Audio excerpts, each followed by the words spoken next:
Dok, kailan po ba gagaling ang anak ko? Huwag kayong mag-alala, ma'am. Bukas na bukas din, ma-opera din ang anak mo. Talaga po? Kahit hindi pa po kami nakakapagbayad? Ang hindi ba nakapagbayad? Bayad na po kayo sa lahat ng babayaran niyo dito sa ospital. Ano po? Opo, ma'am. Excuse me. Paano nangyari yun? O, Han, may dala akong pagkain para sa'yo. Marco? O, bakit asawa? Saan ka kumuha ng pambayad sa ospital? Bakit hindi ko alam? Ang gagawin ko. Ano ko ibang maliwanag to kay Valerie? Nag-loan ako sa pinagtatrabahuan ko. Pwede parang mag-loan yung mga empleyado doon. Talaga ba, Marco? Dati, sinasabi mo yung mga gandang bagay. Siguraduhin mo na talaga, Marco, na hindi ka nagsisinungaling. Ah, oo naman asawa. O, pagkain o. Nasisigar ako saglit. Sabi ng kutob ko, saan niya kaya kinuha yung mga pambayad sa ospital?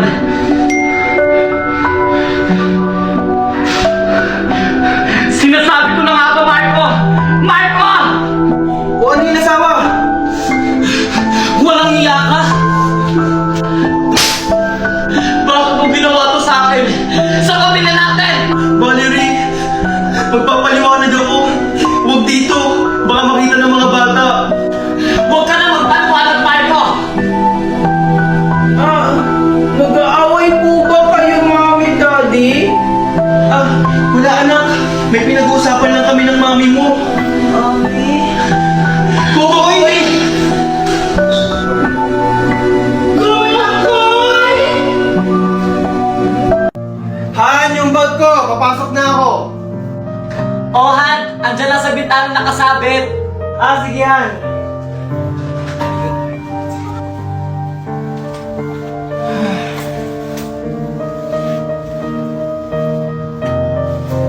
Teka, asan yung pera ko dito?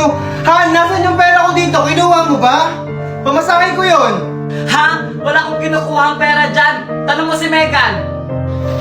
Megan! Megan! Kinuha mo ba yung pera ko dito? Megan! Umanda ka ngayon, Junjun. Yes po, Daddy. Nandyan ka pala. Ikaw ba kumuha ng pera ko dito sa bag? Hindi po, Daddy. Pero, nakita ko si Junjun kanina lumapit dyan sa may bag mo. Baka naman kinuha ng pamangkin mo! Megan! Megan! Junjun? Ba't may hawak kang pera? Ha? Di ba ito yung binigay? Daddy! Si Junjun may hawak na pera! O tignan mo, Ronaldo! Yung pamangkin mo pala kumuha ng pera mo! Tumahimik ka nga muna, Valerie. O, Junjun, saan galing ang pera mo? Tito, binigay po sa akin to ni Megan. Hindi kita binigyan ng pera! Mami, Daddy! Sinungaling yan si Junjun! O tignan mo, Ronaldo!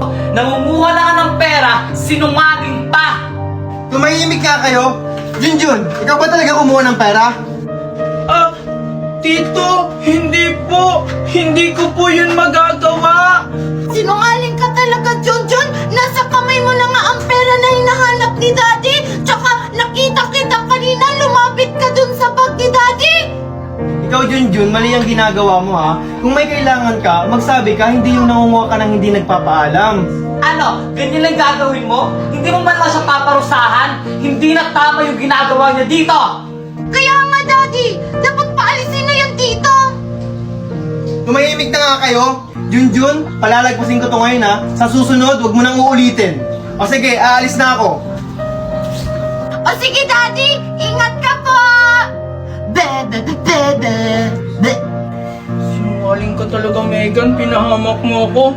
Hindi na ako maniniwala sa'yo. Excuse, ma'am. Dok! Kayo po ba yung magulang ni Kokoy? Opo, Dok! Kamusta na po siya? May mali na po ba siya? Tensya na po, ma'am, kasi hanggang ngayon wala pa rin po siyang malay. Ano? Ano po ba yung sakit niya? Huwag po kayong mabibigla, ma'am, pero malubha na po yung sakit ng anak ko na. Ano? May sakit po siya, Kinkolabae, level 3. Ha? Anong klaseng sakit po yun, Dok? Sa totoo niyan, ma'am, bago lang yung sakit na yan. Siya lang yung kauna-una nagkaroon ng ganyang sakit. Pero huwag kayong mag-alala, ma'am. Gagawin ko ang makakaya ko para mapagaling siya. Salamat, Dok! Kaso kailangan niyo pong gumastos ng malaking pera kasi hindi biro yung sakit ng anak niyo. Nurse, nasan po yung word ng anak ko? Kukoy po yung pangalan niya. Okay po. Andun po siya sa emergency room. Okay, sige, thank you. Asawa! Asawa? Ano? Kamusta na si Kokoy? Hanggang ngayon wala pa rin siyang malay. Malubhado ang sakit ng anak natin, sabi ng doktor. Kailangan natin ng perang malaki. Ano? Ano ba kasi nangyari sa kanya? Hindi ko alam. Bigla na lang siya nahimatay sa bahay. Kaya sinuka agad namin siya sa ospital. Oo nga, Daddy. Sana gumaling na si Kokoy. Ano po gagawin natin? Huwag tayo panghinaan ng loob. Magdasal lang tayo sa Panginoon at manalig. Lord, sana pagalingin mo na si Kuya Kokoy. Para maging masaya na ulit kami. Bakit si Kokoy pa yung nagkasakit? Eh, mabait naman si Kokoy. Pero Lord, alam ko naman pagsubok lang ang lahat ng to. Sana gabayan mo kami palagi.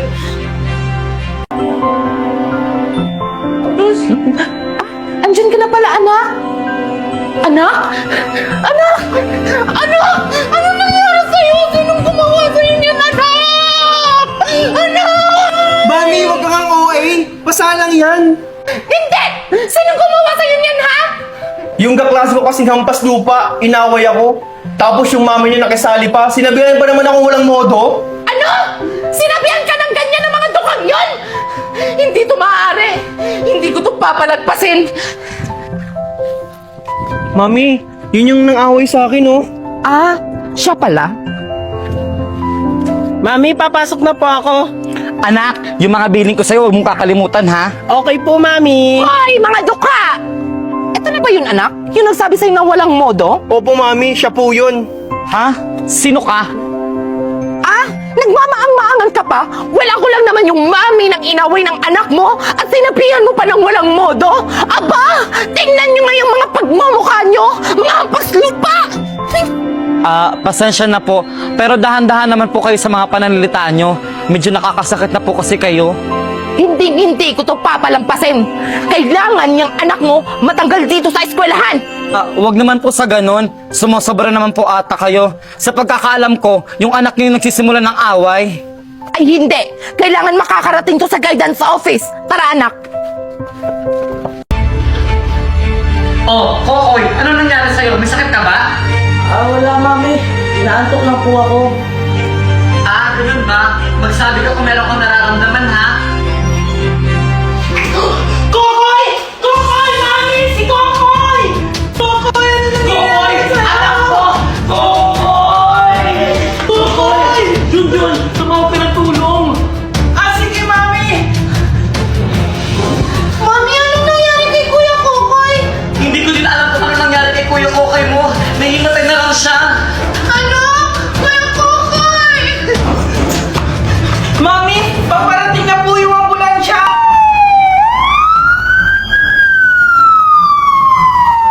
Oh, bakit may ambulansya malapit sa bahay namin? Siguro may naambulansya sa kapitbahay namin. Asawa, mga anak, nandito na ako! Teka, bakit parang wala sila dito? Asawa, mga anak, asawa, nasaan kayo? Mga anak! Mga anak!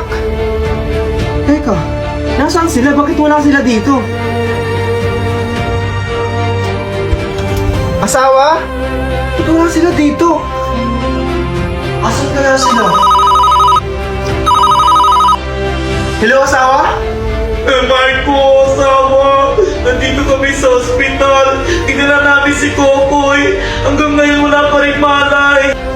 Ano?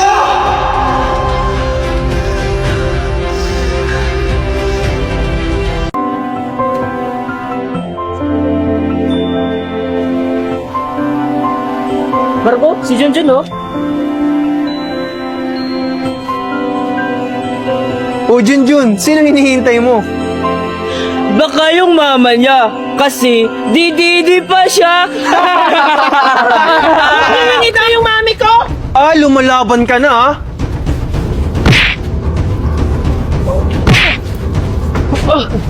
Marco, dali! Upakan mo na! Naku, late na. Late ko na masusundo yung anak ko. Aling Valerie! Yung anak mo nakikipagsuntukan! Ano? Nasaan siya? Tangkot po! Ay! Ano ginagawa niyo sa anak ko? Yung anak niyo po kasi nangaaway. Totoo ba yun, anak? Hindi po yan totoo, Aling Valerie! Nakita ko po na sila yung nauna! Sinungaling ka, Megan! Si Junjun talaga ang nauna! Kahit kailan, hindi nakikipag-away ang anak ko! Hindi niyo kilala kung sino yung binabangga niyo. Marco! Ay, bumalik kayo dito! Mga bastos! Mag-usap na tayo, Junjun. Kailan ka pa ganyan? Kailan ka pa nagkikipag-away sa mga kaklase mo? Hindi naman po ako, Mami, nakikipag-away sa mga kaklase ko. Sila po yung nangaaway sa akin. Kahit na, masama pa rin makipag-away. Paano kung malaman ng teacher mo, tapos tanggalin ka sa school mo? Pero, Mami, sumusobra na sila. Lagi nila akong binubuli sa school. Ano? Ba't hindi ka nagsusumbong sa akin o sa teacher mo? Hindi yung nakikipag-away ka? Hindi ko naman po sinasadya kasi yung araw na yun hindi ko na mapigilan. Last na yan, Junjun, ha? Ayaw na kitang makita nagkikipag-away sa mga klase mo. Hindi kita pinalaki ng ganyan. Sa susunod, iwasan mo na lang. Magsumbo ka sa akin o sa teacher mo. Okay po, Mami. Sige na po, magpapalit na po ako ng uniform ko.